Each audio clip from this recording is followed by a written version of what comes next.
Hello everyone! Sometimes chess players sacrifice one piece, sometimes two, but what Mikhail Tal did in the game against Hans Hecht goes beyond all limits. Today, we'll see how you can give up almost everything and still win. So, let's mentally travel back to 1962, the Chess Olympiad. Mikhail Tal starts the game with move d4, queen's pawn. Hans responds with knight development. White captures the center. On the board unfolds the Nimzo Indian defense. The 8th world champion completes the mobilization of his knights, not fearing the diagonal pin. He pins the knight himself. Black finishes the fianchetto. White closes the gate behind the bishop, opening the diagonal for the light square bishop. The German grandmaster asks for the officer's papers. After the retreat, he messes up the opponent's hairstyle on the queenside flank, though this gives White the advantage of 2 bishops, and sets up pawns on squares opposite the color of his bishop according to Capablanca's rule. Mikhail clears the way for his infantry. He places a pawn on a dark square. Tal builds a powerful pawn center, planning to launch an attack on the kingside flank based on it. Hans moves the queen to e7, after move e4. Players sequentially complete development and unwilling to weaken with move g5, but trying to free themselves from the diagonal pin, Hecht shifts the knight to f8 to attack the dark square bishop, at the cost of lagging in development. And Mikhail Nehemievich throws a pawn into the fire of the attack to exploit the unsecured position of the king. Upon taking with pawn b, he planned to play d5, gaining control over fields b5 and c4 and opening the b-file. Well, on the continuation in the game dc, Tal breaks through to e5 and gets a pawn advantage in the center in the area where White planned the attack. White checks the king and the Iron Friend says it was necessary to return the knight to d7, not fearing the diagonal pin. In that case, Black could drop a pawn with move c6, then exchange light square bishops and simply castle short, gaining an advantage due to a better pawn structure. In our match though, Hecht blocks the check with a pawn, not only dulling his bishop but also weakening field d6. Mikhail takes the king to a safe place, and it turns out that if Black takes the pawn on c3, White creates a threat of a knight fork. If Black themselves executes a double attack, a move from d6 follows. On the king's retreat, White breaks through to b5, attacking the opponent's strongest piece. Taking on d3 isn't possible due to the loss of the queen, but if taking on b5, White breaks through with the bishop and starts a decisive attack on the naked black king. So in our match, Hans refuses to take another pawn, completing the knight maneuver. Well, and now White needs to hurry. If Black manages to castle short, there won't be any compensation for the pawn even close.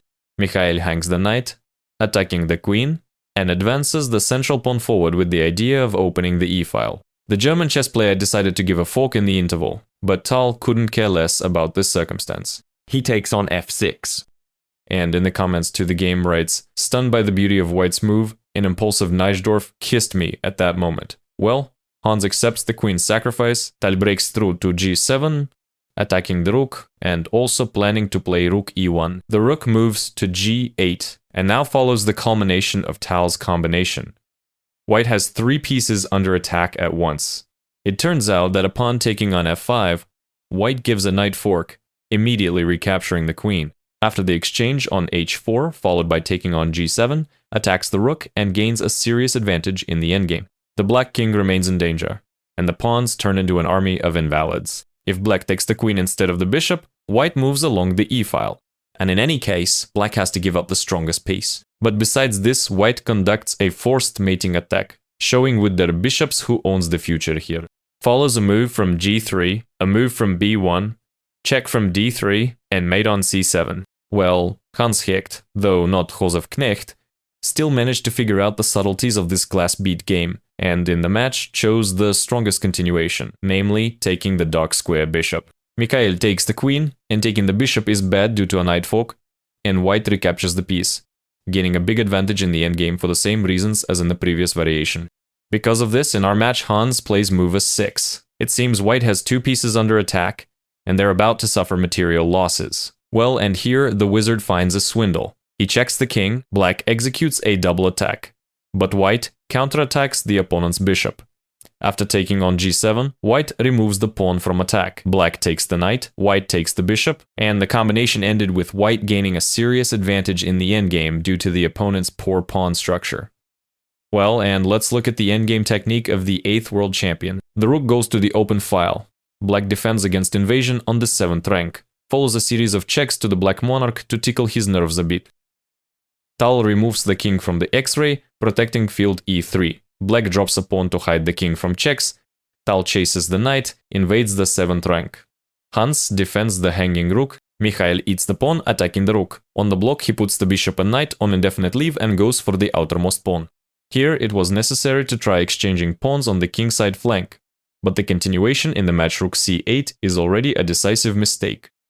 Tal eats the pawn and shows the opponent who's got 2,900 inches rook endgames here. After the king's retreat, white takes on f6 and gets 2 potential connected passed pawns on the kingside flank and an absolutely winning position. Despite all this, the German chess player fights to the end, obviously pinning his hopes on the passed pawn on the d-file.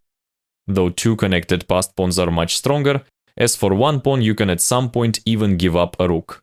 So the pawn race continues. The rook tries to stand behind the passed pawn a la Sigbert Tarrasch. Mikhail gives a check, exchanges a pair of rooks, removes the king from the g-file, and after move rook g1 and the reply rook g5, on the 49th move, Hans resigned. The reason is that after the rook exchange, the white pawn queens first. Well, and at the end of the variation, after a move from b3, further exchanges happen and they promote another queen.